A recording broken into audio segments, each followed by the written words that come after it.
요한복음 18장 12절로 27절까지 말씀입니다.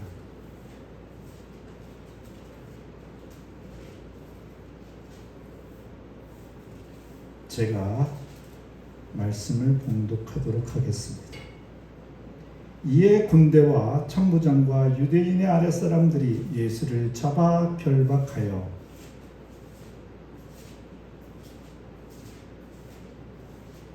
179페이지 어간에 있습니다. 신약성경.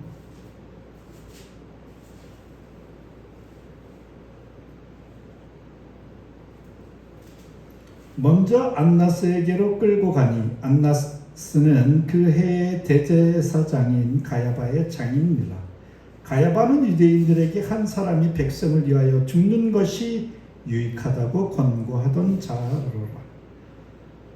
시몬 베드로와 또 다른 제자 한 사람이 예수를 따르니 이 제자는 대제사장과 아는 사람이라. 예수와 함께 대제사장의 집들에 들어가고 베드로는 문 밖에 서 있는지라. 대제사장을 아는 그 다른 제자가 나가서 문 지키는 여자에게 말하여 베드로를 데리고 들어오니 문 지키는 여종이 베드로에게 말하되 너도 이 사람의 제자 중 하나가 아니냐 하니 그가 말하되 나는 아니라 하고 그때가 추운 고로 종과 아랫사람들이 불을 피우고 서서 쬐니 베드로도 함께 서서 쬐더라. 대제사장이 예수에게 그의 제자들과 그의 교훈에 대하여 물으니 예수께서 대답하시되 내가 드러내놓고 세상에 말하였노라. 모든 유대인들이 모이는 회당과 성전에서 항상 가르쳤고 은밀하게는 아무것도 말하지 아니하였거늘 어찌하여 내게 묻느냐. 내가 무슨 말을 하였는지를 들은 자들에게 물어보라. 그들이 내가 하던 말을 아니라.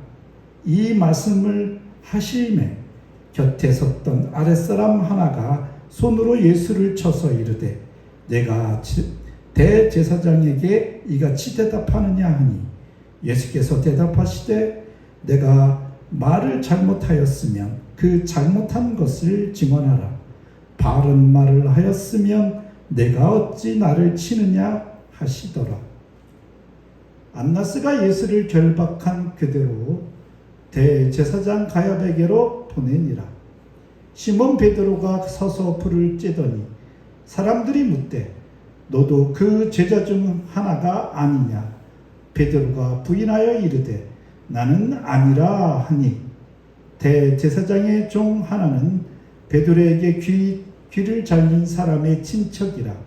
이르되 내가 그 사람과 함께 동산에 있는 것을 내가 보지 아니하였느냐. 이에 베드로가 또 부인하니 곧 닭이 울더라. 아멘.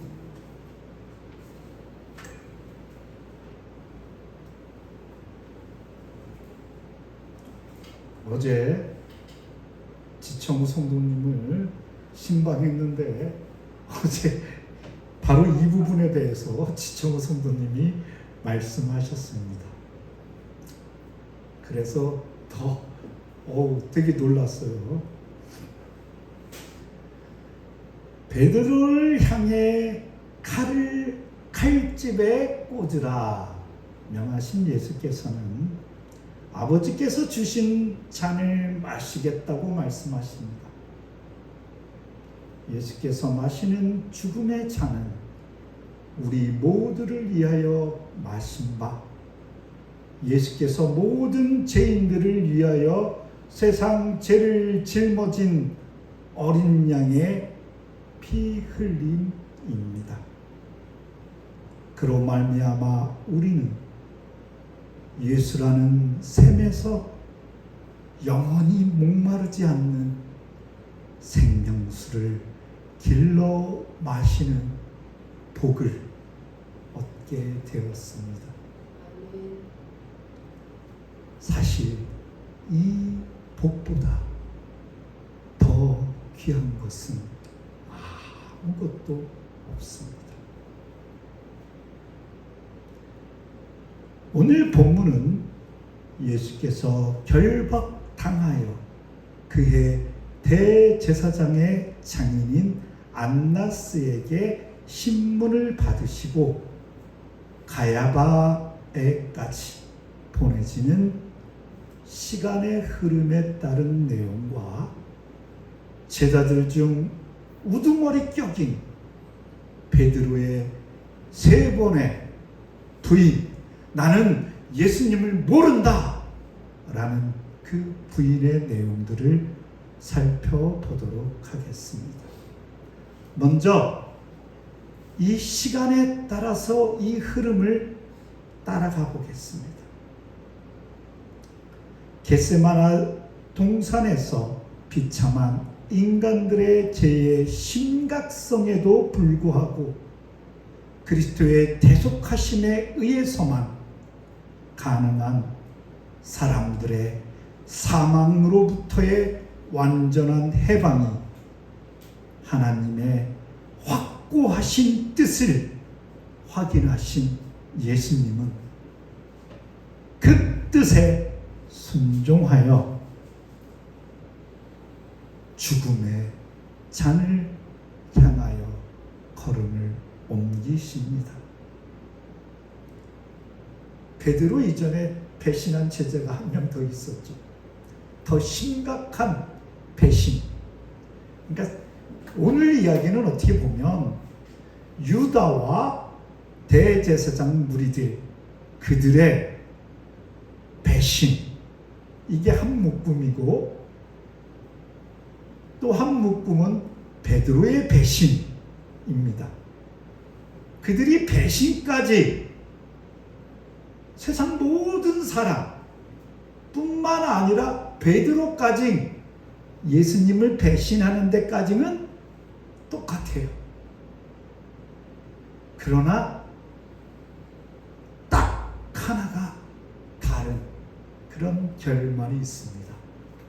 집중해서 들으셔야지 그 다른 하나가 뭔지를 잘 파악하실 수 있을 겁니다. 유다가 이끌고 온 대제사장, 여기서 대제사장은 그때 신정정치가 함께 있었기 때문에 말하자면 그 사회에서 막강한 파워를 가지고 자랑하는 그런 무리입니다. 그가 죽이라면 죽이는 거고, 말하자면 지금 대법원장격이죠. 진정한 그 대제사장 무리, 유다와 함께한 대제사장 무리는 진정한 대제사장인 예수를 합법적인 기소도 없이 피고인 신분으로 규정하고 체포하고 결박하고 구속을 단행합니다. 말하자면 힘을 가진 자, 세상의 권한을 가진 자가 33살짜리 예수라는 청년이 마음에 안 들어. 쟤 때문에 내 권위가 다 무너지는 것 같아. 그래서 야, 유다를 슬 꼬셔가지고 예수를 잡아와 해버린 거예요. 그러니까 어떤 증거물도 없고, 예수님은 죄가 없으시잖아요. 그러니 그냥 무조건 가서 우악스럽게 결박하여 오는 것입니다. 끌려가시는 예수님을 베드로와 다른 제자 하나가 뒤따릅니다. 그래갖고 이제는 대제사장의 뜰로 들어가. 여기서는 이제 안나스라고 얘기하는데 그 뜰로 갑니다. 근데 베드로는 거기 들어가지 못하고 바깥에 서 있어요. 왜냐하면 들어갈 권한이 없잖아요. 말하자면 그 법원 안으로 출입증을 한 사람은 나 대제사장하고 친해. 그러니까 들어갔어, 다른 제자는. 근데 나는, 베드로는 친하지 않아. 그래서 문 바깥에서 기다렸어요. 그랬더니 그 다른 제자가 안에 들어가서 보니까 베드로가 밖에 있잖아요. 문 밖에. 야, 아직도 문 밖에 있네. 그래갖고 얘들, 그 아는 사람하고 이렇게 얘기해갖고 탁 나가서 문 밖에서 데리고 들어온 것입니다. 그 안다라는 그것, 그 파워가 대단하잖아요. 그죠? 우리도 친인척을 동원하고 막 그러잖아요. 급한 일이 있으면. 그거하고 똑같은 거예요. 그 또 다른 제자의 도움으로 함께 베드로도 들어가죠. 그때 베드로는 그곳에서 여종, 그 문을 지키고 있는 여종을 맞닥뜨립니다. 베드로가 또 다른 제자와 함께 오는 것을 보고서 베드로에게 질문을 합니다. 메카이시 에크톤 마테테 에투 안트로프 투투.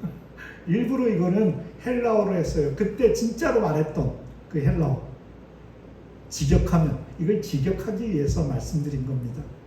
분명히 너도 예수하고 그 제자 중에 하나였지? 라고 그 뻔한 질문을 합니다. 예수께서 잡히신 시점은 추운 때였습니다. 그래서 추운 때를 강조한 이유는 거기 파키스탄 그 이스라엘 땅은 그렇게 춥지 않아요. 근데 밤이 되면 많이 추워요.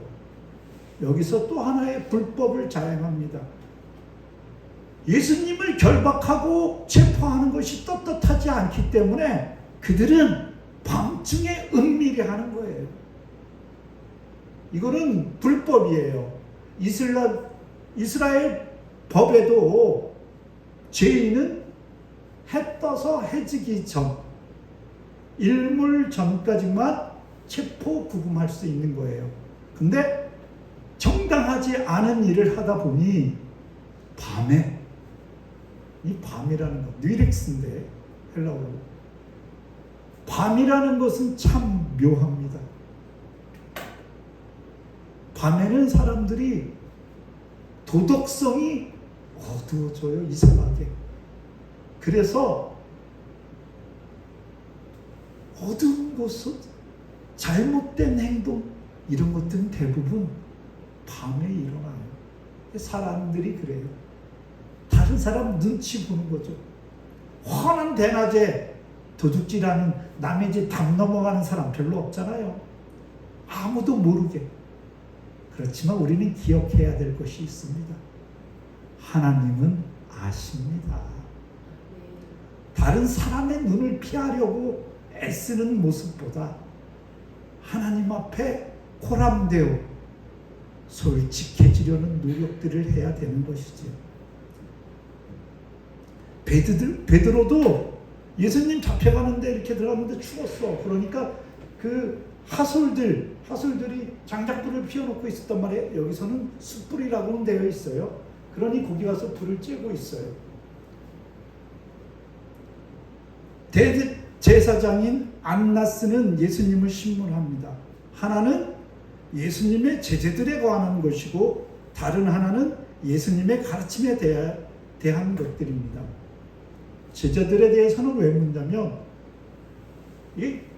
말하자면 나의 세력에 반역하는 무리야. 그러니 그 제자와 그 세력들을 파악하려고 하는 것입니다. 와, 오병이어 막 5,000명씩 먹이는 기적을 행했던 예수님이시잖아요. 그러니 그 무리가 얼마나 큰지, 그와 대항하기 위해서는 우리들은 얼마나 많은 군사력을 동원해야 되는지 이렇게 간을 보는 거죠. 그리고 또 하나는 예수님의 가르침에 대한 것입니다. 그가 가르친 진리가 무엇인지, 예수가 제자들로 하여금 자신을 추종하게 만들고 로마와 유대교에 대한 집단적인 반역을 선동하고 있다라는 아주 위험한 인물이다라는 혐의를 뒤집어 씌우기 위해 함정을 파는 것입니다. 예수님의 약점인 또 하나는 제자들, 야, 네가 제대로 말하지 않고 네가 고백하지 않으면 네 제자들 싹 다 잡아들여서 다 없이 할 거야 라고 위협하는 것도 됩니다. 예수님의 가르침에 대해서는 예수를 무법자와 이단으로 정죄하고 죽이려는 속셈입니다. 사실 이 이단의 문제는 참으로 심각합니다. 하나님의 말씀인 성경을 무시한 하나님을 이야기하는 사람들이 너무나 많습니다. 사실 자세히 들어보면 그들은 하나님의 말씀을 하는 것이 아니라 사람의 말을 하고 있는 것입니다. 사람의 말을 한다라는 것은 죄인의 말을 하는 것이고, 그 죄인의 말로 사람들을 꼬드겨서 자기의 부하로 삼으려는 일들이 너무나 많죠. 예수님의 모든 가르침의 핵심은 이 사람이 이단인가 아닌가, 이 사람이 무법자인가 아닌가, 이 사람의 사상이 헛된 것인가 아닌가는 딱 하나에 있어요. 그건 뭐냐면 예수님의 가르침의 핵심에 있습니다. 내 마음을 다하고 목숨을 다하고 뜻을 다하여 주 너의 하나님을 사랑하라. 이것을 말하는 사람은 이단이 아닙니다. 하나님을 사랑하지 않고 이 예배당을 사랑하라 이렇게 얘기하는 사람 이단입니다. 여기는 예배 드리는 처소예요. 많은 목사님들이 예배 드리는 처소를 위해서 이것이 성전이라고 얘기하면서 야 여기다가 헌금해 매주 설교하시는 분도 있습니다. 보다 화려한 보다 큰 건물을 짓기 위해서 과연 그곳에 하나님이 임하실까요? 저는 아니라고 생각합니다. 하나님을 사랑하라 라는 것. 하나님을 사랑하기 위해서는 가장 우선해야 될 게 여기서 그렇게 얘기하잖아. 네 마음을 다하고, 여기서 네 목숨이라는 것은 뭐냐면 나의 모든 것들을 드리는 마음으로 사랑하는 것입니다. 왜?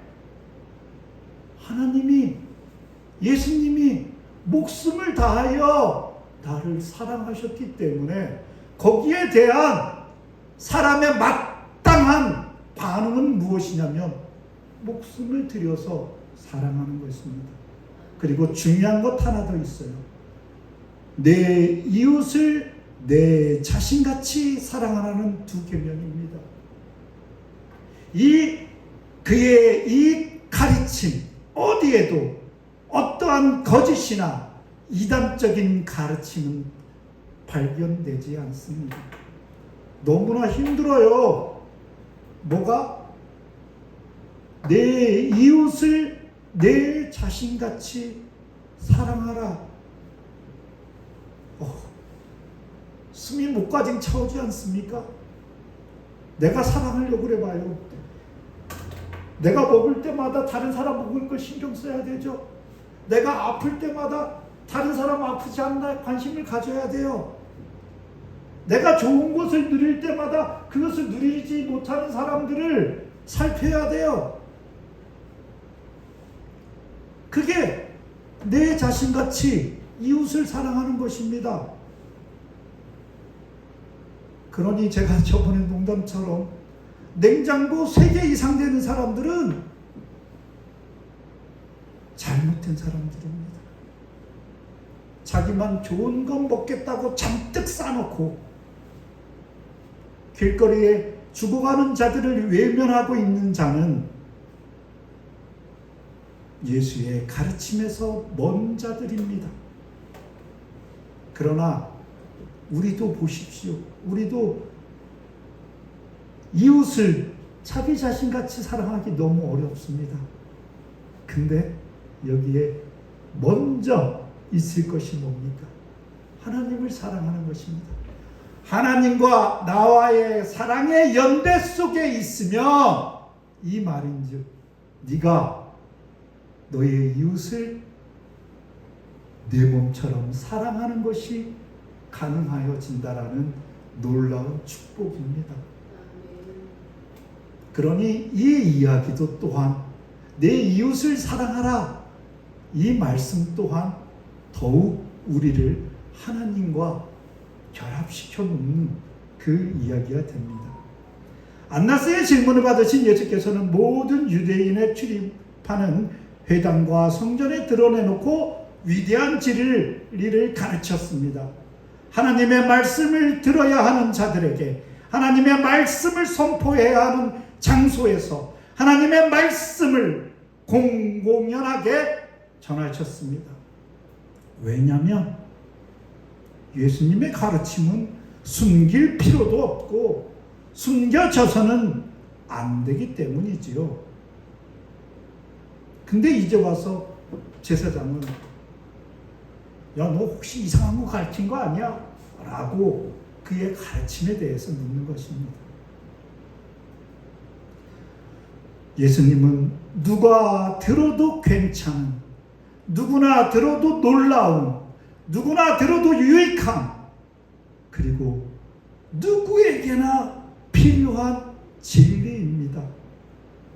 우리가 예수님의 말씀을 들음으로 살아나고 지혜롭게 되며 명철하게 되고 정의롭게 되며 진실하게 되고 그 하나님의 말씀이 우리의 영혼의 양식이 되기 때문입니다. 안나스에게 예수님은 야, 그걸 어째서 나한테 물어? 그 들은 자들에게 물어봐. 그럼 다 얘기할 거야. 내게 감추인 것이 없어. 나는 진리만을 얘기했어. 라고 안나스가 그 교활한 음모로서 그를 죽이려고 해하려고 하는데 일침을 가하죠. 오늘 첫 번째 클라이막스. 그러자 그 자리에 있던 어떤 하급 관리가 예수께서 대제사장에게 한 항변을 듣고 발끈해서 예수님의 얼굴을 라파스마 손바닥으로 세게 쳤습니다. 나를 때리는 자들에게 내 등판을 맡기며 나의 수염을 뽑는 자들에게 나의 뺨을 맡기며 온갖 모욕과 침뱉음을 당하여도 내 얼굴을 가리지 아니하였느니라. 예수님 오기 전 680년 전의 예언입니다. 예수님께서 세상에 오실 텐데 우리를 구원하시는 분, 우리를 죄에서 건져내시는 그분이 오실 것인데 그는 이런 수모를 당할 거야 라고 기록했죠. 저는 이 말씀 구절에서 너무나 마음이 아팠습니다. 우리를 위하여 오신 예수님을 향해 예수님 차 한 잔 드시지요? 춥죠? 하며 따뜻한 차 한 잔 내오지 않고 하급 관리, 저 포졸, 아니 저기 승경 와서 예수님의 뺨을 때렸다라는 건 싸대기를 후셔린 거예요. 대제사장 앞에서. 왜 눈물이 났냐면요, 그 하급 관리의 마음이 저를 울렸습니다. 왜? 야, 그걸 왜 나한테 물어? 내 얘기를 들은 사람한테 그 증인들을 세워서 나를 너희들이 신문하면 되지 않냐? 라고 얘기하자 뺨을 때렸어요. 야, 네가 인마 대제사장 앞에서 그게 할 말이야? 하면서 그 하급관리의 마음은 이러지 않았겠어요? 하급관리, 안나스가 예수의 뺨을 때리는 것을 좋아할 것을 알고 있었어요. 그래서 예수님 뺨 때리는 것을 사람을 좋게 하기 위해서 예수님의 뺨을 때리는 것입니다. 전 우주의 창조자, 우리의 구원자 예수님을 뺨을 때리는 그 하급갈리의 그 쓰디쓴 양심,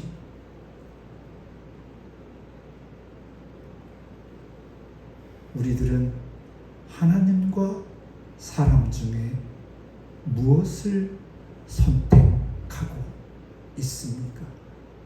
누구를 기쁘게 하기 위하여 자신의 하루를 소비합니까? 자신의 하루, 그 하루를 주신 분이 하나님이신데 나는 그 하루를 누구 입맛에 맞게 살고 있습니까?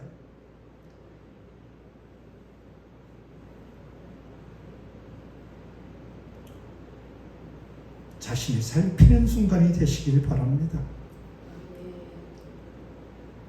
유대인을 대표하는 대제사장의 무리는 예수를 안나스의 집에서 가야바의 집으로 인도합니다. 그리고 그곳에서 베드로는 여러 명의 사람들로부터 너도 그 제자들 중 하나가 아니냐라는 질문에 다시 한번 두 번째죠. 아니라 라고 답합니다. 그리고 이어지는 연속폭탄, 또다시 베드로에게 귀 잘린 사람의 친척인, 이제는 빼도 박도 못해요. 그 말고, 귀 잘린 사람이 말고였잖아요. 베드로가 휘두른 칼에 귀가 잘렸던 사람, 그 친척인 내가 그 사람과 함께 있는 것을 보았다 라고 증언합니다. 그리고 베드로는 그 세 번째 부인과 함께 꽃기호 다구름 소리를 듣습니다. 베드로는 총 3번에 걸쳐 예수님을 부인합니다. 베드로의 예수님을 알에 대한 부인은 이미 예수님에 의해 예고되었던 바입니다. 그 예언은 일찍이 베드로가 이르되 주여 내가 지금은 어찌하여 따라갈 수 없었나이까 주를 위하여 내 목숨을 버리겠나이다 라고 호언장담한 그 상황이 있었습니다. 스승을 위해 자신의 목숨을 걸 것이라는 다짐 후에 바로 나타납니다. 예수님이 말씀하십니다. 내가 닭 울기 전에 나를 3번 부인하리라. 물론 베드로의 다짐이 거짓말은 아니었어요. 우리 다 그런 것들 하잖아요. 그렇죠? 안 한다고요? 나 오늘부터 이렇게 살 거야 다짐하잖아요. 다짐 안 하면 그건 나쁜 사람이에요. 우린 다짐하고 똑같은 다짐을 내일 또 하고 그러면서 신압으로 알지 못하는 사이에 점점 우리는 하나님께서 우리를 목적하신 그 방향으로 우리를 이끌고 가십니다. 그때 그 마음의 진정성은 정말로 베드로는 예수님을 향해 죽을 각오가 되어 있었던 것입니다.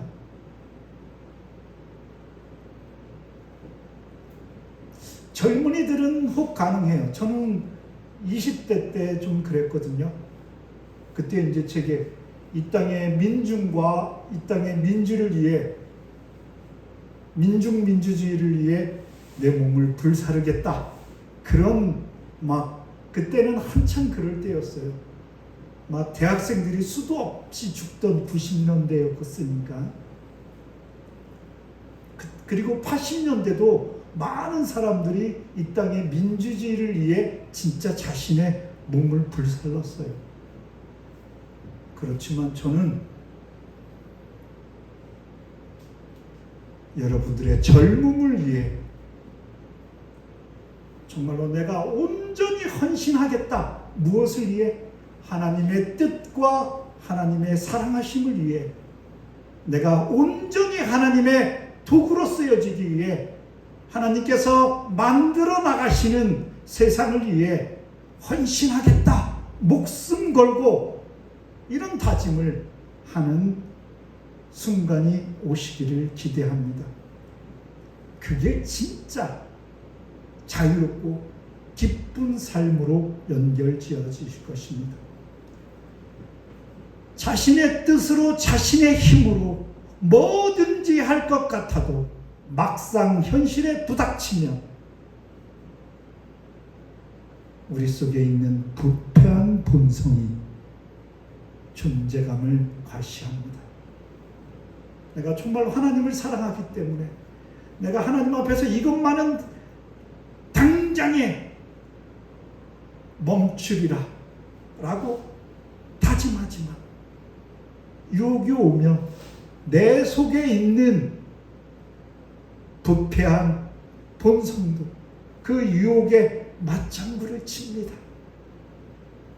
그래서 아무리 확실한 진정성도 때때로 우리를 배신자의 길로 가게 만들곤 합니다. 우리는 그렇게 연약한 존재예요. 예수께서 죽어야 하신다면 자신도 따라 죽겠다던 베드로는 대단한 박해나 총칼이 아니라 첫 번째로 무너진 것은 연약하고 나약한 여종이었어요. 옛날에 이 시대에는 여종은 사람 취급도 안 했어요. 여기 사람 몇 명 모였냐? 옛날 같으면 3명 모였습니다. 성인 남자만 사람이고 여자는 사람 수에도 끼지 않았어요. 더군다나 종은 말할 것도 없었죠. 근데 그 여종의 말 한마디에 기겁을 하고, 아닙니다. 아니야, 나는 예수님을 몰라. 어떤 총칼로 들이는 것도 아닌데 그렇게 여린 가슴을 안게 되는 것입니다.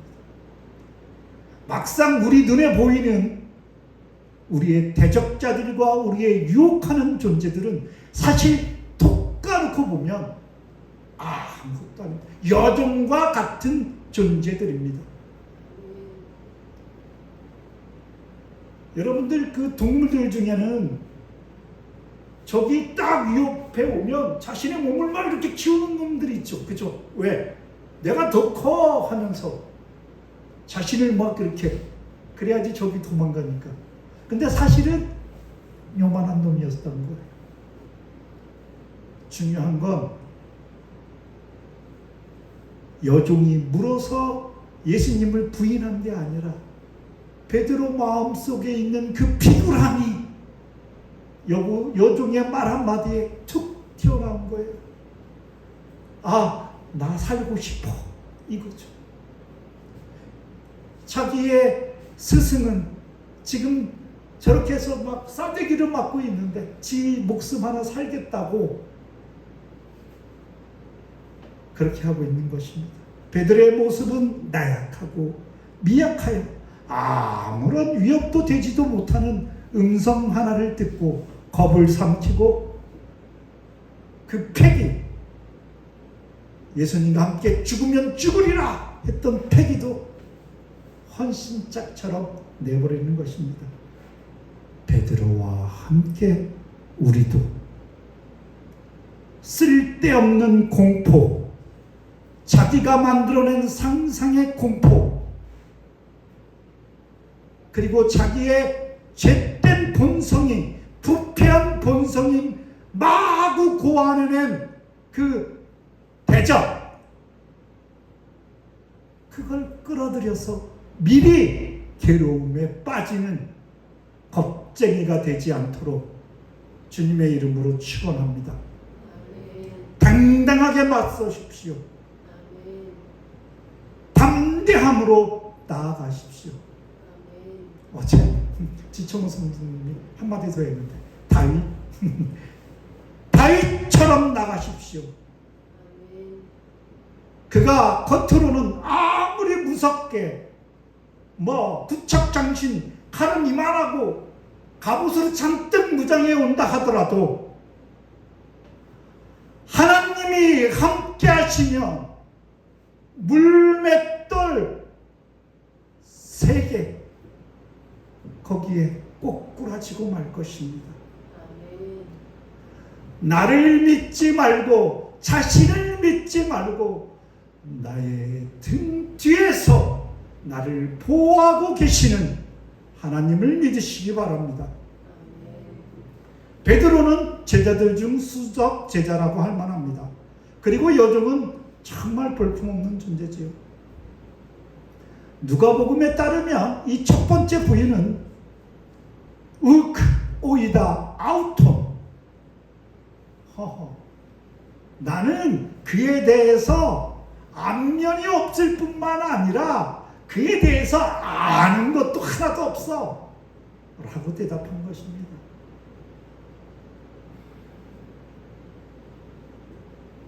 시몬 베드로가 서서 불을 쬐을 때 사람들은 다시 그에게 묻습니다. 너도 그 제자 중 하나가 아니냐? 그러자 베드로는 우크에이니 나는 아니다 라고 당연히 말합니다. 우크에이니 어서 많이 비슷한 느낌을 받은 적이 있죠.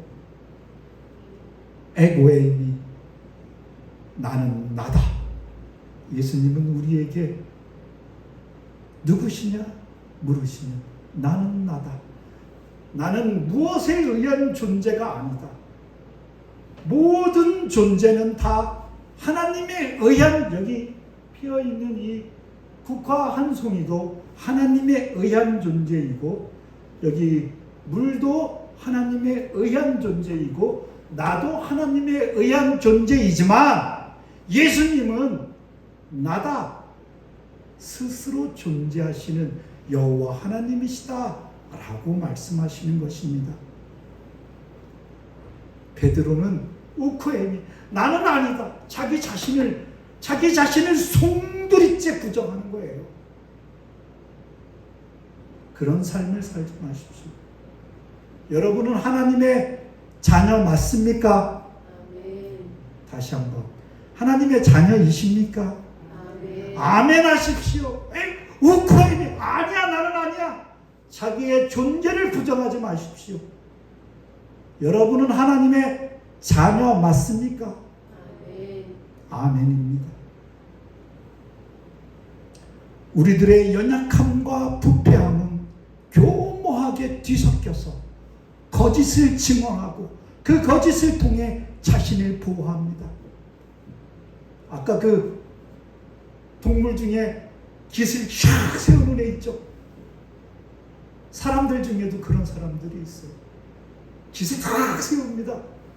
상대방 쫄게 하려고. 폭력을 동원하고 자기의 권력을 동원하고 너 내 앞에 꼼짝 마 이렇게 하는 거죠. 그럴 때마다 그 사람이 그렇게 하는 거 불쌍히 여기시기 바랍니다. 긍휼히 여기기 바랍니다. 얼마나 자신이 볼품없으면 자기를 한껏 키우겠습니까? 자기가 얼마나 궁색하고 얼마나 비참하면 그것을 거짓으로 위장하고 포장하겠습니까? 그리고 우리의 삶은 언제나 우리에게 예와 아니오를 요구합니다. 스스로를 교모한 거짓으로 위장하여 자신을 보호하려 하여도 진실은 항상 드러나기 마련입니다. 진실은 감출 수가 없어요. 해 아래 감출 수 있는 것이 아무것도 없습니다. 그러니 주님 앞에 솔직한 모습으로 나타나시기 바랍니다. 베드로의 예수님의 제자됨의 부인은 이제 마지막으로 향해 치렀습니다. 겟세마네 동산에서 말고의 귀를 내리칠 때 그 광경을 목도한 말고의 친척의 증언입니다. 그때 베드로는 자신의 거짓을 덮기 위해 보다 더 큰 거짓을 주장합니다.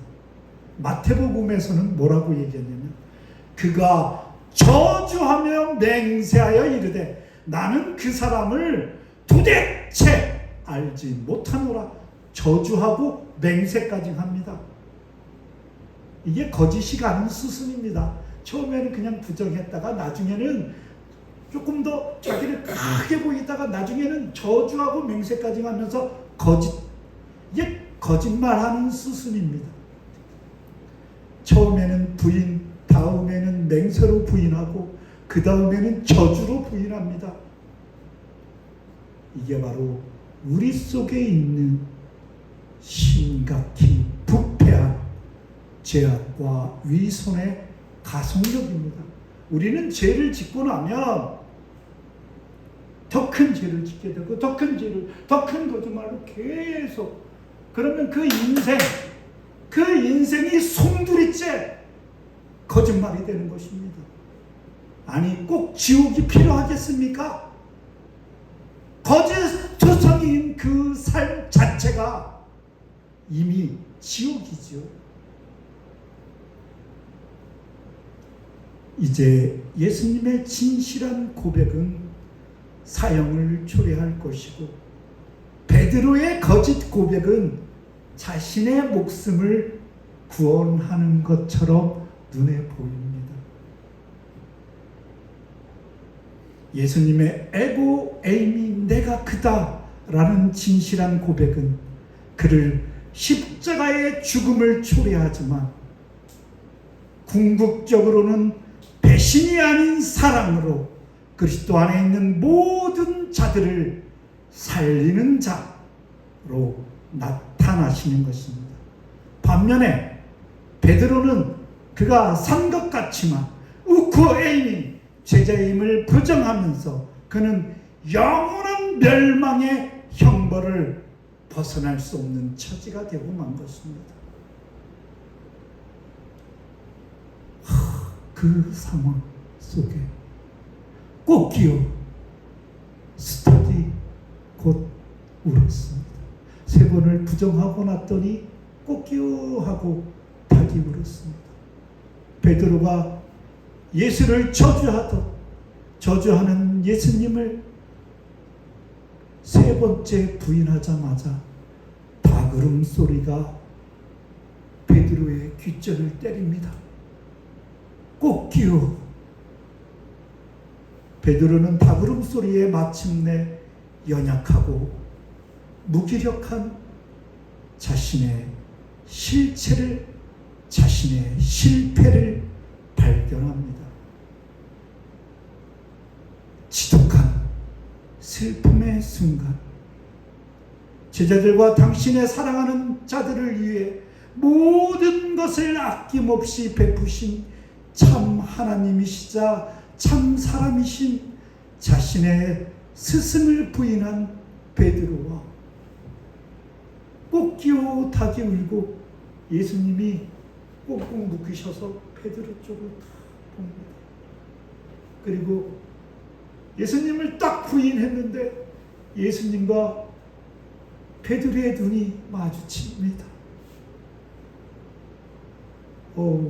베드로 얼마나 슬펐을까요? 주께서 돌이켜 베드로를 보셨다라고 누가는 기록합니다. 즉 닭울음은 베드로의 눈동자를 예수께 돌이켜 보시는 눈동자로 이끌어서 주님께서 말씀하셨던 것을 떠올리게 했고, 닭울음 전에 3번 부인했던 베드로는 예수님과 눈이 마주치자 밖으로 뛰쳐나가 바깥에서 심히 통곡합니다. 예수님의 시선은 이런 게 아니었습니다. 베드로, 너 나를 3번이나 부인해? 나쁜 자식 하면서 힐난하는 모습이 아니었습니다. 용서하심의 시선이었습니다. 베드로야, 네가 나를 3번이나 부인했지만 내가 너를 용서하겠다. 그러하기에 가장 위대한 최고의 사도인 베드로가 다른 사도들에 비해 더 수치스러운 죄를 범했으나 그럼에도 불구하고 회복되어 주의 이름을 위하여 목숨도 아낌없이 사는 삶을 산 것입니다. 전설에 따르면 그 다음 날부터 베드로는 새벽 닭울음 소리를 들을 때마다 통곡하였다. 통한의 눈물을 흘렸다라고 전해집니다. 오늘 최고의 제가 말씀하고 싶은 부분이 이겁니다. 우리가 어제, 그제 우리의 삶 속에서, 우리의 행동 속에서, 우리의 만남 속에서 예수님을 부인하고, 예수님을 맹세하며 부인하고, 예수님을 저주하며 부인했어도 주님은 베드로를 용서하셨듯이 우리를 용서하고 계십니다. 그리고 이제 우리는 결단해야 합니다. 예수를 희롱하고, 예수를 뺨 때리고 조롱하고 예수를 부인하는 바로 그 장소, 거기에서 떠나 밖으로 나와 참된 회개의 길에 서야 합니다. 예수님께서 원하시는 단 한 가지는 바로 그것이었습니다. 베드로는 이때 가지고 있지 못했던 것들을 우리는 이제 누리고 있습니다. 그것이 뭐냐면 우리 속에 성령님이 계십니다. 베드로는 아직 성령님을 받지 못했으나 우리는 내가 입술로 내가 주님을 나의 구주로 믿습니다 라는 순간 성령님께서 임하십니다. 그리고 내 앞에 온갖 나의 죄상들을 펼쳐 놓으십니다. 그러니 이제는 우리는 바로 그 참회의 자리, 그 통곡의 자리, 그 눈물의 자리에서 우리는 주님께 우리의 죄를 고백하는 그런 자리로 나아가야 합니다. 우리의 죄가 비천하고 어떠한 중한 죄를 지었다 하더라도 그 죄로 비참한 자리, 그 부인과 배신의 자리를 떠나 눈물로써 회개함으로 주님께서 용서하신다고 오늘 말씀하고 계십니다. 비단 베드로뿐이 아니라 그 대제사장 중에서도 나중에 예수님께서 대제사장과 제사장들 중에도 십자가에 달린 이후에 예수님을 믿는 많은 무리들이 있었습니다.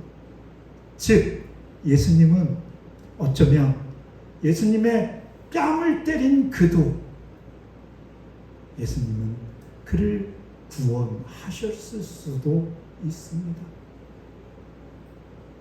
그리고 더 중요한 것은 그를 배신한 자와 그의 뺨을 때린 자들, 그들을 위해서 그들에게 죽임을 당하시는 것입니다. 그로 말미암아 이제 우리가 참된 회개로 주님 앞에서 자유한 삶을 누리게 되는 것이지요. 마지막으로 여호와께서 말씀하십니다. 오라, 우리가 서로 변론하자. 너희의 죄가 주홍 같을지라도 눈과 같이 희어질 것이요 진은같이 붉을지라도 양털같이 희게 되리라. 참된 회개의 자리에서 우리를